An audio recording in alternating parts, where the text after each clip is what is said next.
Bueno, compañeros, entonces vamos a darle hoy inicio a la unidad número 2. Ya culminamos con la unidad 1, ya le subí la presentación y el link de las grabaciones. Entonces, para que ustedes puedan hacer uso de ellos, ahí se las subía en Classroom yo. Bueno, el día de hoy vamos a empezar a hablar sobre las principales variables macroeconómicas.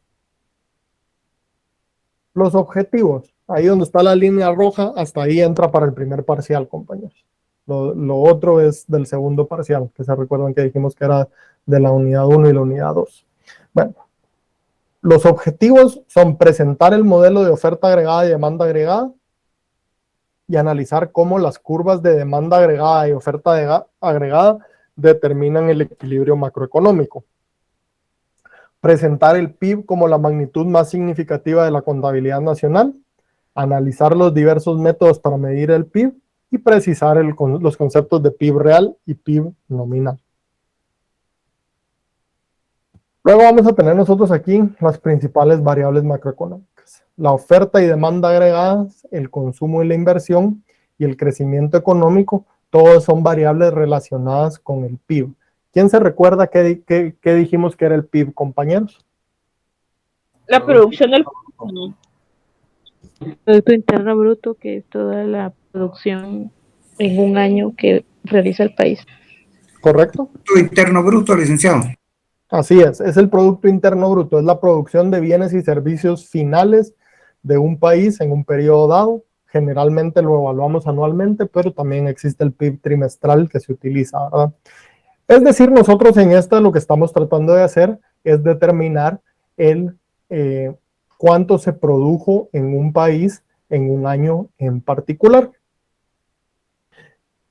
Y a la larga la interacción de las diferentes variables que nosotros vemos ahí, la oferta y demanda agregada, el consumo y la inversión, resulta en un nivel de crecimiento económico, ¿verdad? Y vamos a ver cómo eso se amarra con la inflación y el desempleo. Nosotros acá tenemos unas curvas de oferta y demanda agregadas. ¿Qué creen ustedes que es la oferta y la demanda agregadas, compañeros? ¿A qué les suena esas variables?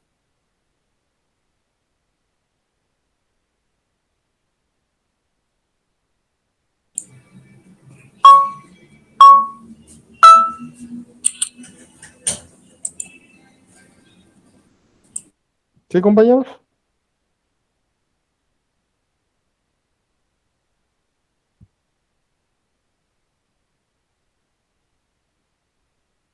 Bueno, pensemos en un mercado microeconómico, para empezar, ¿verdad? Y pensemos en las curvas existentes de oferta y de demanda, como están en su laboratorio número 1, ¿verdad? Esta es la oferta y esta es la demanda. Pues a nivel macroeconómico existe lo mismo, ¿verdad? Sin embargo, nosotros a nivel macroeconómico lo vamos a, como su nombre bien indica, a agregar, a medir la producción total de bienes y servicios en la economía y a medir la demanda total de bienes y servicios en la economía. La interacción entre ambas curvas nos va a dar el equilibrio macroeconómico. ¿Qué es el equilibrio macroeconómico? Pues el equilibrio macroeconómico no es más que el punto en el cual todo lo que se produce en una economía se consume. Eso es lo que estamos buscando al hablar de equilibrio macroeconómico. Una situación donde todo lo que se produce en la economía se consume.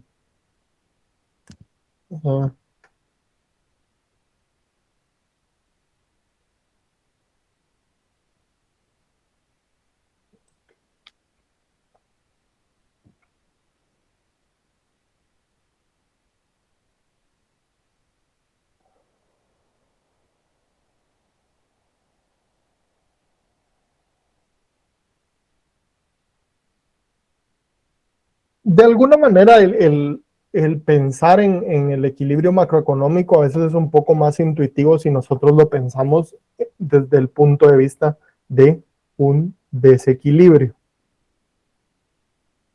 qué me refiero con esto?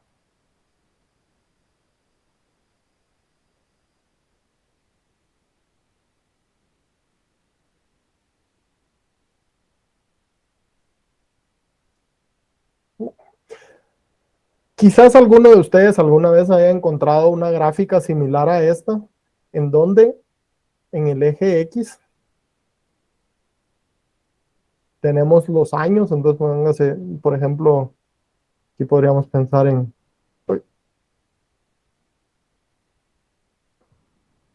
qué sé yo, 2005, 2010, 2015, 2020, 2025, etc. Y aquí tenemos el PIB. Entonces, qué sé yo, aquí pueden ser 100,000 millones, 200,000 millones, 300,000 millones, etcétera, ¿verdad? Y entonces, ¿qué me está diciendo esta gráfica? Básicamente, esta gráfica lo que me está diciendo es un porcentaje o un valor del PIB en un año dado. Sin embargo, nosotros lo que generalmente vamos a encontrar es que rara vez el PIB se encuentra en una línea recta, ¿verdad? Sino que nosotros vamos a tenerla con un comportamiento como este. Fluctuaciones u oscilaciones alrededor de una senda de crecimiento. A esto de acá le llamamos nosotros PIB potencial, senda de crecimiento o PIB de largo plazo. ¿Qué estamos haciendo acá? Básicamente nosotros lo que vamos a encontrar es que hay un nivel de producción que corresponde a el equilibrio macroeconómico. Es decir, un nivel de producción en el cual la oferta y la demanda agregada son iguales, que es esta línea recta que nosotros vemos acá. A eso nosotros le vamos a llamar PIB potencial. Y hay un PIB real, que es el que se evalúa alrededor de esa senda de crecimiento del PIB potencial, ¿verdad? Básicamente, en cualquier momento dado, el PIB puede estar por arriba o por debajo del PIB que equivale al equilibrio macroeconómico. Entonces, cuando el PIB está por arriba o por abajo del nivel de producción que equivale al equilibrio macroeconómico, significa que nosotros encontramos un desequilibrio. Entonces, ¿qué pasa cuando la oferta es mayor que la demanda, compañeros? ¿Qué piensan ustedes que ocurre cuando la oferta supera a la demanda? Creo yo que Bajan los precios. bajan los precios para que puedan consumir más los clientes. ¿Ok? Bajan los precios porque tenemos un exceso de inventario, ¿verdad? Además de reducirse los precios, ¿qué es lo que nosotros vamos a observar? ¿Qué más vamos a hacer si tenemos demasiado inventario y no estamos vendiendo? Gastando ¿Oferta, más. licenciado? Sí, ponemos ofertas, bajamos precios, pero además de esos precios, ¿qué otra acción tomarían ustedes? Pensémoslo a nivel de un negocio, no lo pensemos a nivel de la economía. Disculpe, podría ser una pérdida, pienso yo. Sí, pero ¿y qué va a hacer usted para evitar esa pérdida? Buscar cómo deshacerme de ellos con ofertas, como dijeron algunos compañeros. Correcto, pero además del aspecto de los precios, no sé quién levantó la mano ahí, compañeros. No sé. Buenas noches, Lick. Podría, digamos, viéndolo desde el punto de vista de una empresa, por darle un ejemplo, qué sé yo, productora de maíz o de café, si tiene demasiado inventario, pues habría que ver la posibilidad de importar también. De exportar, no, pero está bien. Todo eso está excelente. Es en tema de reducción de precios. Pero ¿qué otra acción podría yo tomar? ¿Qué tengo que hacer yo como empresario, compañeros, si yo tengo demasiado inventario y no estoy vendiendo? Rotación de inventario, ¿no? Ese es precisamente el problema, que no tiene rotación de inventario. Ya. Licenciado, buenas noches. Yo evaluaría cuánto me está costando cada uno de los artículos y buscaría no perder, pero venderlos al precio que me están costando. Entonces ahí no pierdo y logro encontrar cómo deshacerme de ellos a un buen precio sin perder.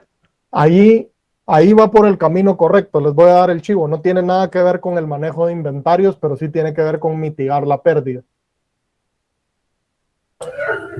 Alfredo tenía su mano levantada, licenciado. Alfredo, por favor.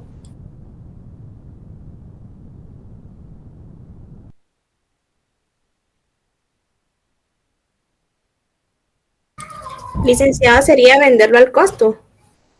No tiene nada que ver con manejo de inventarios. ¿Alguna otra? ¿Qué harían ustedes si ustedes son empresarios, no están vendiendo y quieren mitigar sus pérdidas, quieren reducirlas? Buscar el punto de equilibrio, licenciado. Como les digo, nada que ver con manejo de inventario. Dar un menor precio. Disculpe, podría ser lo que pasó con el petróleo, que lo que hicieron fue dejar de producir, para ¿cómo fue la palabra que se utilizaba? Como recortar la producción. Sí, muy bien. La producción. Muy bien, usted recorta producción, pero ¿cuál es el espíritu de eso? ¿Qué está haciendo para mitigar pérdidas? Compañeros, esto lo deberían dominar ustedes mejor que yo, porque ustedes son los administradores, yo soy el economista. Si yo tengo una empresa ahí está, compañeros. Reducir costos. ¿Cómo reduzco costos? Puedo despedir personal, ¿verdad? Si yo tengo demasiado inventario y nadie me está comprando lo que yo produzco, pues la forma más común de reducir costos es dar de baja al personal, ¿verdad? Porque no voy a estar yo pagando planilla si no estoy vendiendo. Entonces yo voy a reducir costos. Entonces cuando yo tengo un desequilibrio donde la producción es menor a la producción necesaria para el equilibrio macroeconómico, digamos acá, esta es la producción necesaria para el equilibrio macroeconómico, y yo produje solo esto, eso significa que la oferta va a ser mayor que la demanda, y consecuentemente yo voy a tener una situación de desempleo. ¿Se comprende eso, compañeros? Entonces ahí empezamos a ver por qué a nivel macroeconómico nosotros el desempleo lo vamos a asociar con la desaceleración y la producción por debajo del equilibrio. ¿Qué pasa si el desequilibrio es el opuesto, compañeros? Si la oferta es mayor que la demanda.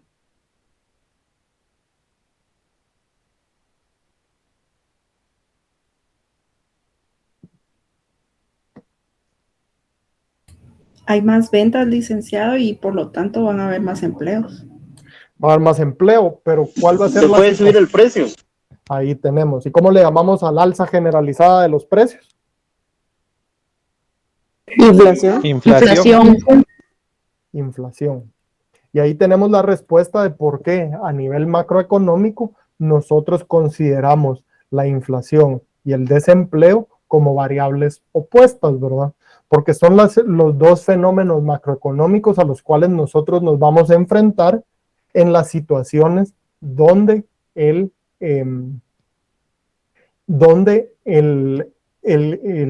haya un desequilibrio, donde la producción sea mayor o menor al nivel de demanda agregado de la economía. ¿Se comprende eso, compañeros? Sí, Lick. Muy bien. Excelente. Entonces nosotros tenemos acá que la oferta y la demanda van a interactuar entre sí, ¿verdad? Y esa interacción nos va a va a tener ciertas causas y va a tener ciertos efectos, ¿verdad? La interacción entre las dos nos va a dar la producción o el PIB real, lo que esencialmente fue producido en la economía, los niveles de empleo y desempleo y los niveles de precios y la situación de comercio exterior. Y como causa va a tener elementos de política monetaria, política fiscal y algunas otras fuerzas. Y ahorita vamos a entrar un poco más a detalle sobre esa situación de la demanda agregada. ¿Quién se recuerda, compañeros, de nuestra primera unidad cuando estuvimos hablando un poco de economía normativa y economía positiva y las herramientas de políticas? ¿Qué es la política monetaria a grandes rasgos?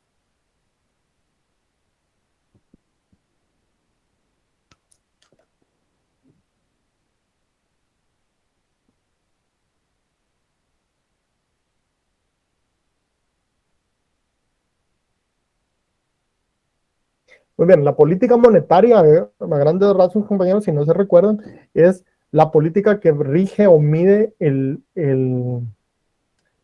flujo de efectivo en la economía, el flujo de liquidez en la economía.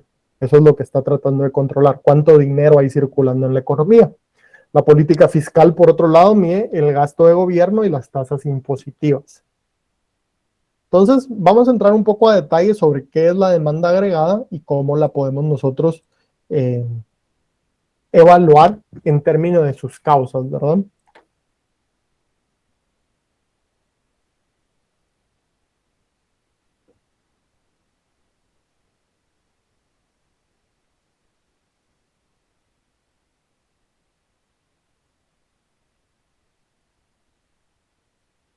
Entonces, la demanda agregada va a consistir de las siguientes variables. Va a ser el consumo, más la inversión, más el gasto de gobierno, más las exportaciones, menos las importaciones. Esta va a ser la nomenclatura que vamos a utilizar nosotros acá. Quería ver si sí me cabe, ¿no?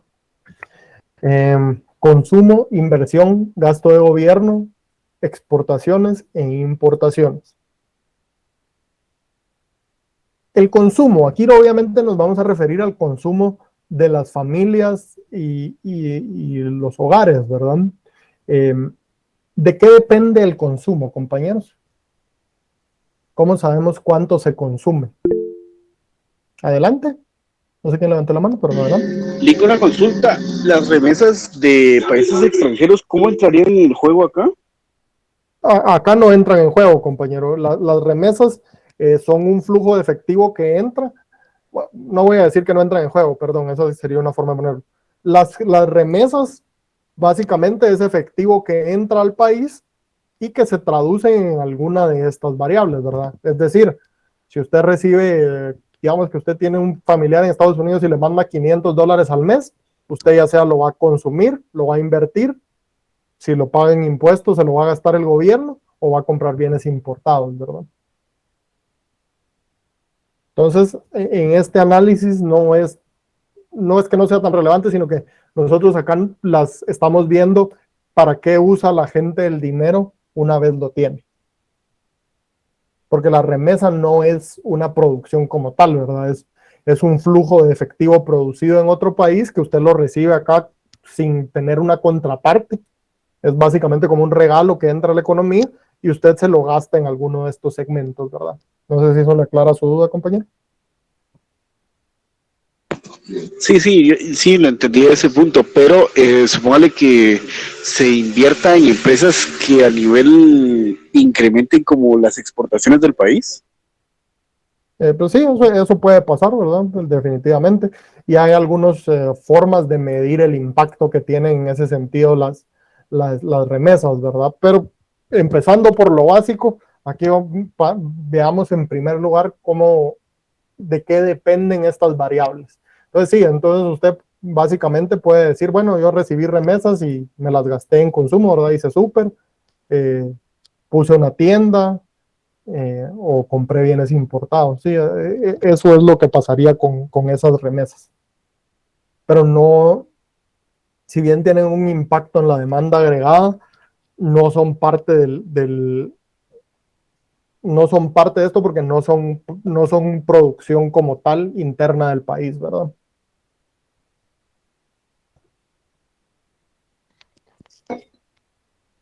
Muy bien, compañeros, no sé si eso le aclara la duda.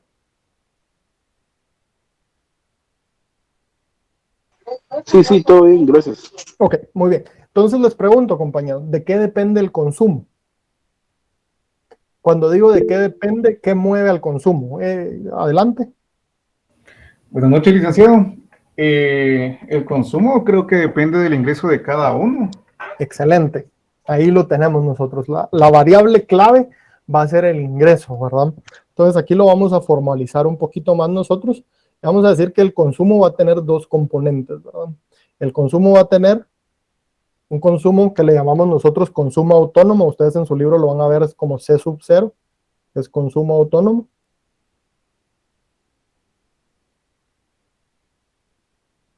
Y podemos decir que el consumo autónomo es el consumo que no cambia a pesar de los cambios en el ingreso. ¿Cómo así, verdad? Pues pensemos en las necesidades. Pensemos, por ejemplo, en los granos básicos, digamos el frijol. La cantidad de frijol que se consume no va a aumentar porque usted gana más, ¿verdad? Simple y sencillamente, asumiendo, por supuesto, que usted ya adquiría suficiente frijol para un nivel de subsistencia, si su sueldo se triplica, no va a comprar 3 veces más frijol, ¿verdad? Es un consumo autónomo porque no varía como función del ingreso. Es, por así decirlo, el consumo base que hay en una economía, ¿verdad?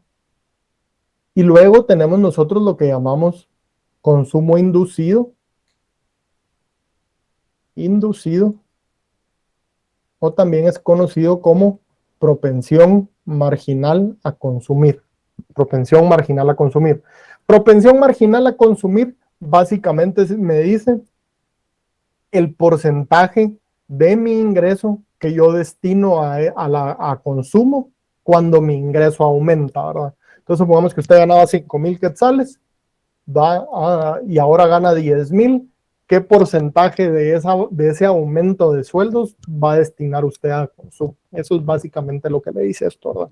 Y este C1 lo trata de medir a nivel macro. Cuando el ingreso promedio de la economía sube, cuánto de eso se va a consumo, ¿verdad? Y esto básicamente es una función o se multiplica por el ingreso disponible. Solo le agregamos el disponible, que es el ingreso disponible, es igual al ingreso, que le vamos a dar la variable Y, menos los impuestos, que le vamos a dar la variable T. Entonces, vamos bajo. Lo que sea que usted recibe neto después de impuestos, es lo que va a multiplicar por su propensión marginal, y eso le va a decir cuánto usted consume. ¿Está claro eso, compañeros? ¿Hay alguna duda? Lick, una pregunta. Solo en consumo autónomo lo puedo volver a explicar. Sí, correcto. El consumo autónomo es ese nivel de consumo que no varía como función del ingreso, perdón. Entonces, es básicamente el consumo de necesidades. Las necesidades tienen la particularidad de que, pues, una vez usted las cubre, ya no gasta más en ellas, ¿verdad? Entonces, básicamente lo que estamos diciendo acá es ese segmento del consumo que no varía cuando la gente gana más o menos. Perdón, fíjate que yo tenía mala conexión. ¿Podría volver a repetir lo del consumo inducido, por favor? Sí, el consumo inducido, pues es la otra parte del consumo, ¿verdad? Es el consumo que sí aumenta o que sí cambia cuando usted tiene más ingreso. Entonces, las cosas extras que empieza a comprar cuando usted su aumento ingresa, ¿verdad? Su aumento incrementa, su ingreso aumenta, perdón. No sé si eso le aclara su duda, compañera. Sí, licenciado, muchas gracias. Ahora donde usted colocó la C sub 1 Y es una D, ¿verdad? Perdón. Sí, YD, ingreso disponible. Gracias. Adelante, vi que alguien más levantó la mano. Buenas noches, Sí, por ejemplo, no sé si estoy bien con el consumo autónomo, sería, por ejemplo, el agua o la luz. Con el consumo inducido podría ser recreación, vacaciones, etcétera. No sé si Sí, lo entendí bien. sí, yo le diría que quizás el agua y la luz no, la luz le diría yo que va más del lado del inducido porque su consumo de luz sí aumenta cuando usted tiene más ingresos, o que tiene más luces en su casa, ahora tiene computadora, ahora tiene tele en cada cuarto, entonces su consumo de luz aumenta, ¿verdad? Pero en términos generales tiene el concepto correcto, ¿verdad? Está pensando en necesidades versus gastos opcionales, ¿verdad? Y entonces el consumo autónomo entra dentro de lo que es el gasto en necesidades y el consumo inducido es un poco el gasto en cosas extras, ¿verdad? Pero sí, yo creo que captó el correcto, el concepto. Ok, gracias. Solo no me queda claro esto de la variable YD igual Y menos T, perdón. Es el ingreso disponible, el ingreso menos los impuestos. T es impuestos.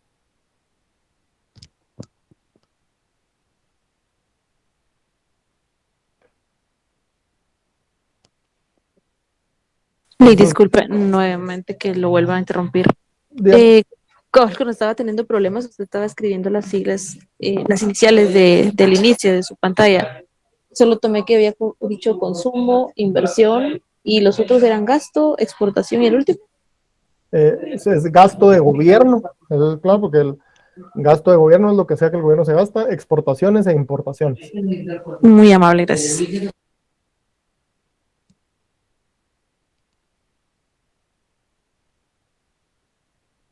¿Está claro los conceptos del consumo, compañeros?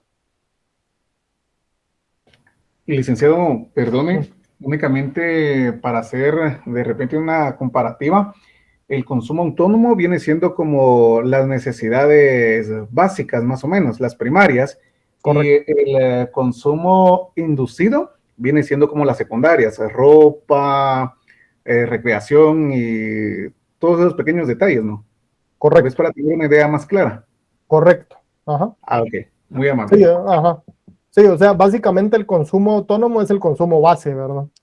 Y es el que no varía, como les digo, la clave ahí es que no varía como porcentaje del ingreso, porque usted no, sus necesidades una vez están cubiertas, usted no consume más de lo necesario, ¿verdad? Por eso les digo, el frijol es probablemente un buen ejemplo, porque pues si usted tiene una familia que consume 1 libra de frijol a la semana, solo porque gane 3 veces más, no va a consumir más, ¿verdad? ¿Cuánto frijol puede comer? Pues, o sea, es eso, ¿verdad? Caso contrario, por ejemplo, con el consumo de la carne de res. Ahí sí probablemente varía como función del ingreso, ¿verdad? Entre más gana, más carne de res consume usted.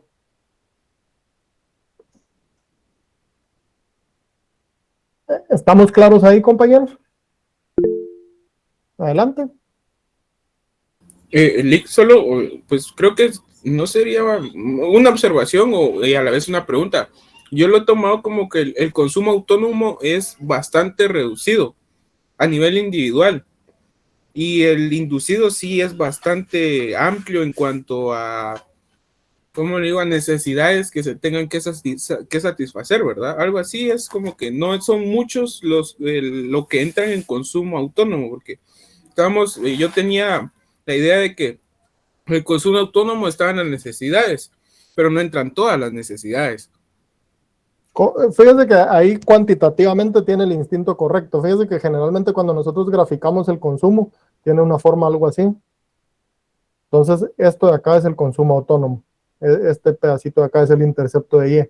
Es el consumo mínimo que usted tiene que realizar. Entonces, la verdad es que es relativamente poco, ¿verdad? Es como la línea base de lo que usted tiene que cubrir para cubrir sus necesidades más básicas. Y después el otro es consumo inducido, es decir, lo que usted consume conforme va incrementando su ingreso. Entonces, sí, el grueso de lo que usted gasta en consumo está acá.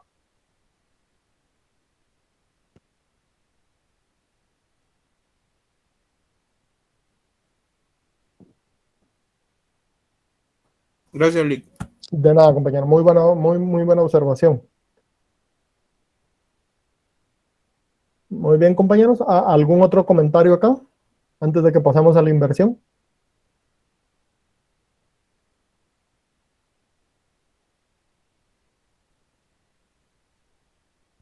Está bien, compañeros.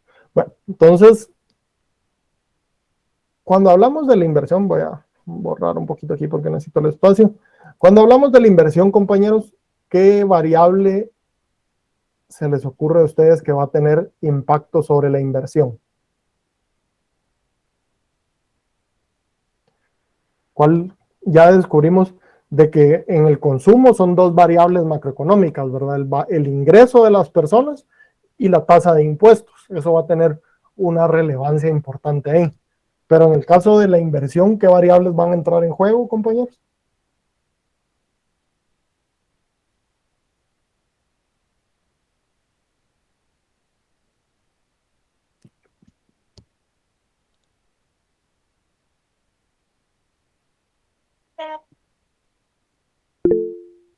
Adelante. Licenciado, tal vez en la inversión pudiera entrar en juego el capital y el factor riesgo, ¿no? El factor riesgo definitivamente entra en juego. El capital, pues ahí están, cuando hablamos de inversión estamos básicamente hablando de compra de capital, ¿verdad? Es decir, estamos hablando de compra de maquinaria y compra de construcción para producción, ¿verdad? Entonces, si yo quiero cuantificar esto, el factor de riesgo va a entrar en cuenta, pero a nivel macroeconómico, ¿qué variable se les ocurre a ustedes que sería la relevante? El flujo de efectivo, licenciado. Muy bien, excelente.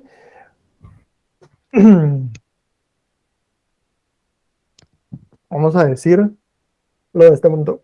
Si salgámonos mejor de lo macro y pensémoslo a nivel micro. Si ustedes fueran a hacer una inversión, ¿cómo decidirían si tienen que hacer o no esa inversión?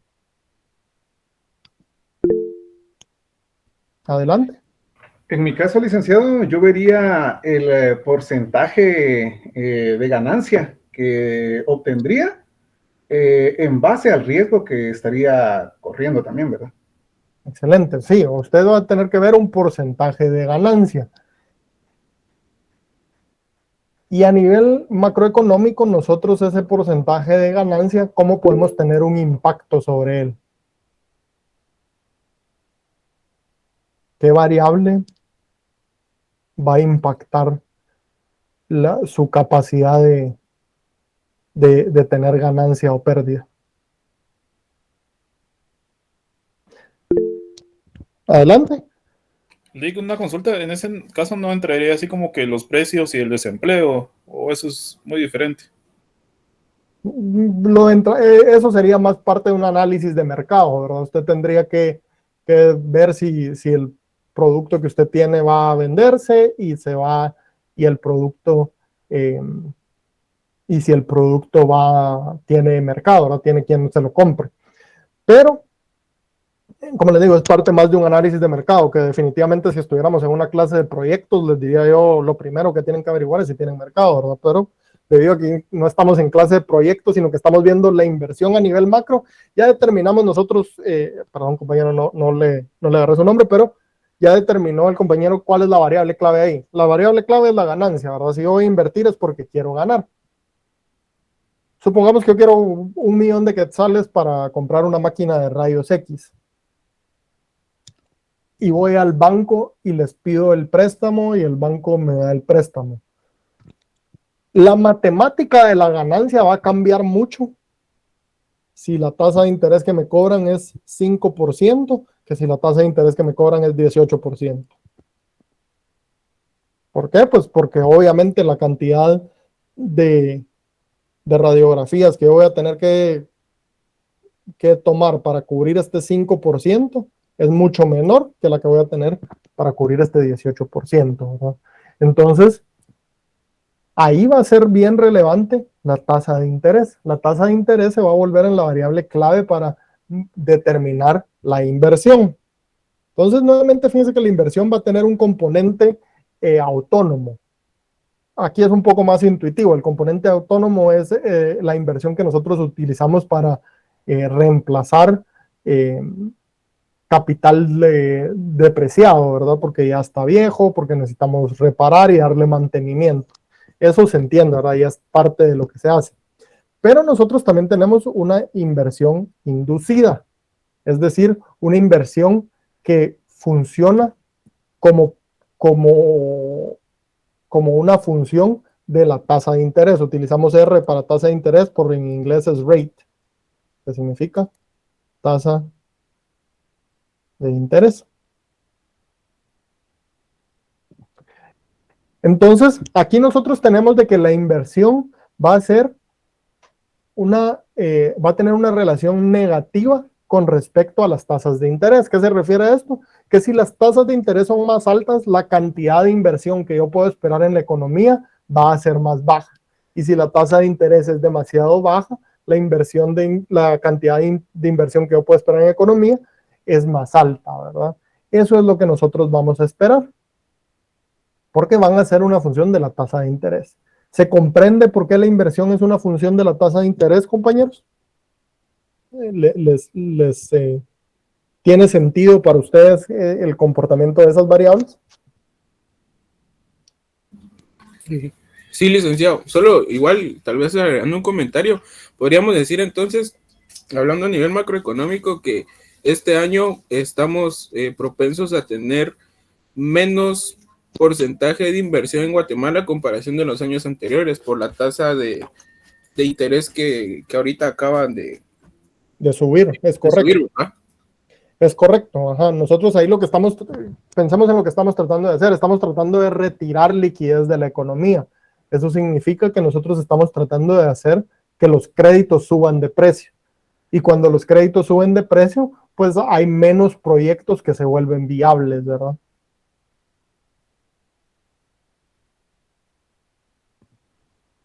Gracias, Lick. Licenciado, disculpe. ¿Qué dijo que significaba la I sub 0? La I sub 0 es la inversión de reemplazo.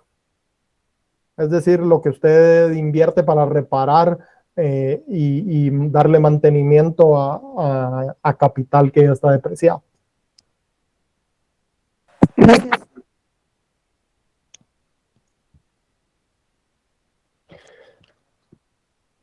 Muy bien, compañeros.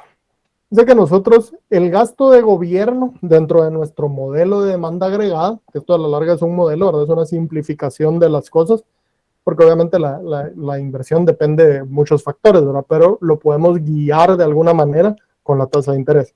Entonces, dentro de nuestro modelo, estas dos variables, tanto el gasto de gobierno como las exportaciones, les ponemos una línea horizontal arriba y esto nos da la pauta de que son exógenas. ¿Qué es una variable exógena, compañeros? Pues una variable exógena es una variable que no se ve afectada por factores económicos, o por lo menos no se ve afectado por factores económicos internos. ¿Por qué? Porque el gasto de gobierno realmente obedece a cuestiones políticas más que económicas. Es decir, si siempre y cuando el gobierno tenga la capacidad de adquirir deuda, aún si no tiene suficientes impuestos para pagar sus proyectos, lo que va a hacer es endeudarse, ¿verdad? Entonces el gasto de gobierno va a ser una variable que va a responder a cuestiones más políticas que económicas. Entonces nosotros lo tomamos como una variable dada, ¿verdad? Como una variable que simplemente tiene que ser brindada para nosotros. En el caso de las exportaciones van a depender de los gustos, preferencias y necesidades de nuestros compradores que están en el extranjero, y consecuentemente nosotros no podemos ingerir o afectar esos gustos y preferencias. Entonces nosotros vamos a tener que simplemente esperar a ver cuánto ellos demandan, ¿verdad? Y ahí tenemos esas dos variables. Esas simple y sencillamente las vamos a tomar como variables exógenas. El caso de las importaciones, que como vemos van con un símbolo negativo, porque como estamos hablando de Producto Interno Bruto, entonces estamos sacándolo de la ecuación. Las importaciones son otra forma de consumo, ¿verdad? Entonces las importaciones las ponemos generalmente dentro de un paréntesis y decimos que tienen un componente autónomo y un componente inducido que depende del ingreso disponible también, ¿verdad? ¿Cuál es el componente autónomo? Pues el componente autónomo es la importación de aquellas necesidades que nosotros no producimos, pero que necesitamos para la vida. Caso clásico en Guatemala, el petróleo, ¿verdad? No producimos suficiente petróleo, entonces necesitamos importarlo. La inducida es aquellos bienes que nosotros importamos que aumentan conforme nosotros vamos volviéndonos, va aumentando nuestro ingreso, ¿verdad? Entonces son aquellos bienes, por así decirlo, que nosotros vamos incrementando su importación conforme nuestro ingreso va incrementando. Y entonces ahí a nosotros, si nos regresamos a nuestra presentación, podemos identificar de que la demanda agregada viene atada a las fuerzas de ingreso disponible en la economía, de gustos y preferencias del extranjero, cuestiones políticas, pero también viene amarrado a cuestiones de política monetaria y política fiscal. Política monetaria en el caso de la inversión, que se ve afectada por las tasas de interés, y política fiscal por el tema tanto del ingreso disponible, que se ve afectado por las tasas impositivas, como del gasto de gobierno. Y entonces ahí nosotros ya tenemos una explicación de la demanda agregada.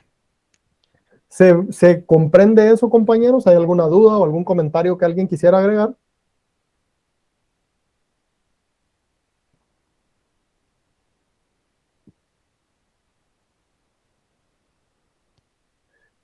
Ok, compañeros, muy bien. Entonces, sí, adelante.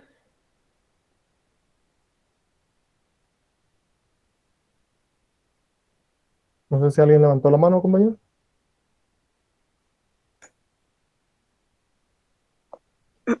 Con una preguntita en su libro, ¿en qué página está ese tema? Uy, Es que ahí yo sí le tengo voy a... del libro del año pasado, está en la página 76, 77. Ahí sí le voy a quedar mal porque fíjese que no tengo mi libro acá y no me lo sé de memoria, pero si me recuerdan, me va a traer el libro para la siguiente clase y si me recuerda, yo con gusto se los digo. Porque si no tengo mi libro a la mano ahorita.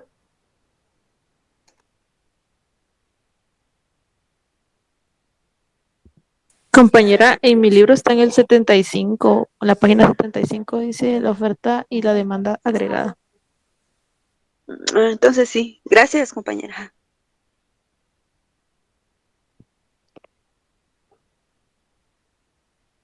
Muy bien, compañeros, entonces para cerrar el día de hoy, vamos a hablar un poco, bueno, primero antes de ver la oferta, quiero que veamos cómo podemos nosotros obtener la información. Si nosotros nos vamos acá, Juan Watt, estadísticas macroeconómicas, actividad económica, aquí vamos a encontrar los datos sobre el PIB, Producto Interno Bruto Anual, cuentas nacionales año de referencia 2013. Y aquí podemos ver nosotros los cuadros estadísticos detallados. Y aquí nos podemos encontrar nosotros las cuentas de producción por actividad económica. Yo ya las descargué a primera hora y solo quiero que vayamos analizando. Aquí nosotros vamos viendo del lado de la oferta agregada, básicamente qué bienes y servicios produce Guatemala, viéndolo desde la perspectiva de la actividad económica, ¿verdad? Porque pues, nos ayuda a dar una introducción y a familiarizarnos con en qué actividades económicas estamos produciendo. Como podemos ver aquí, nosotros tenemos estas actividades económicas que están enumeradas acá, en total creo que son 17. Y podemos ver que la actividad económica más preponderante dentro del PIB es el comercio al por mayor y menor, que incluye el mantenimiento y reparación de vehículos, ¿verdad? Entonces, comercio y reparación de vehículos es la actividad que más se realiza en Guatemala, representa el 18% del PIB. Las industrias manufactureras, que son el 14.3%, y aquí dominan en particular dos sectores, ¿verdad? El sector agroindustrial, que es la producción de alimentos empacados, y el sector de maquilas, la producción de bienes y servicios. Luego tenemos el sector agrícola, que creo que ahí se entiende bastante claro, es el sector de agrícola, ganadería, silvicultura y pesca. Y finalmente es este de acá, actividades inmobiliarias, que básicamente se refiere al arrendamiento de vivienda y al arrendamiento de locales comerciales para la producción, ¿verdad? Entonces, esos son los 4 sectores que más representación tienen dentro del PIB. Luego tenemos todo otro grupo de actividades, ¿verdad? Por ejemplo, las telecomunicaciones, que representan alrededor del 5% del PIB, o las actividades, la intermediación financiera y los seguros, que representan el 4.2%, ¿verdad? Y entonces aquí podemos ir nosotros viendo más o menos a qué se dedica Guatemala en términos de producción, ¿verdad? No sé si hay alguna duda, compañeros, o algún comentario que alguien quiera hacer con esto.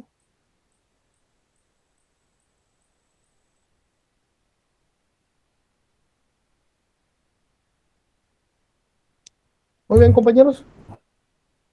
Entonces, si no hay más dudas o comentarios, por acá dejamos la clase del día de hoy, compañeros, y nos vemos el día lunes. Si llegan a dar puente, que yo espero que así sea, yo les escribo por WhatsApp. Bueno, les aviso con la link por WhatsApp y les escribo por clase. Yo creo que sí va a haber puente, Lick. Que Dios lo escuche. ¿Quién? Corina, disculpe, no vi que tenía la mano levantada.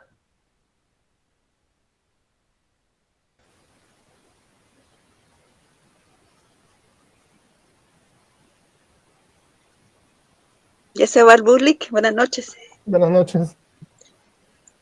Noche, Lick.